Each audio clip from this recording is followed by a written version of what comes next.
como é que você pensava, porque eu sei que você é muito intencional, né, nessa época, né, de grande trabalho com a igreja, e você sempre serviu as outras igrejas da nação, e a sua família, a criação de filhos, né? Porque o que a gente vê muito acontecendo são famílias lindas, mas o homem, a mulher, ele não se expôs, não serviu, né?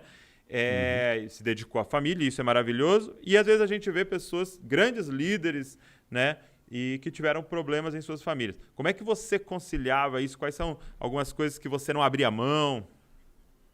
Eu acho que uma das coisas que me ajudou foi o fato de já ser filho de pastor. Então, assim, eu tive experiências que não foram positivas, né? Então, Ok. meu pai, por exemplo, ele nunca foi um ministro de tempo integral até se aposentar, porque a igreja não tinha condição de remunerar.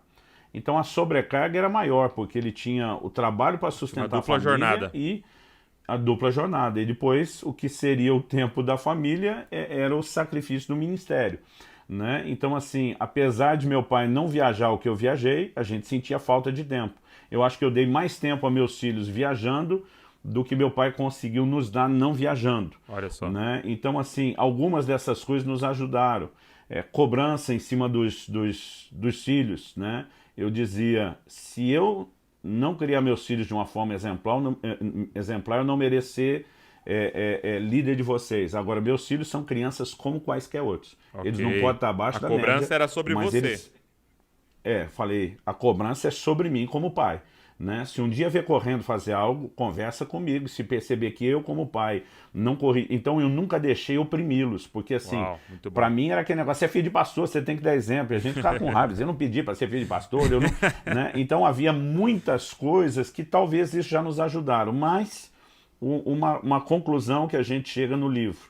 Apesar de conhecer muitos princípios, de já ter visto muita gente errar, coisas que nos ajudaram, eu acho que a liderança do Espírito Santo foi essencial. As É experiências mesmo. mais marcantes nossas não foram apenas percepções humanas. Eu, como pai, houve momentos onde o comando do Espírito Santo para mim e para Kelly era assim tão nítido e claro, e depois que aquilo deu tão certo, é que a gente ia descobrir qual era o princípio e por que ele nos falou Hum. aquilo. Né? Então Você a tem, gente tem teve algum os dois exemplo assim? tipos. Algum exemplo? Eu tenho, Você por lembra algum? exemplo, eu era ainda solteiro,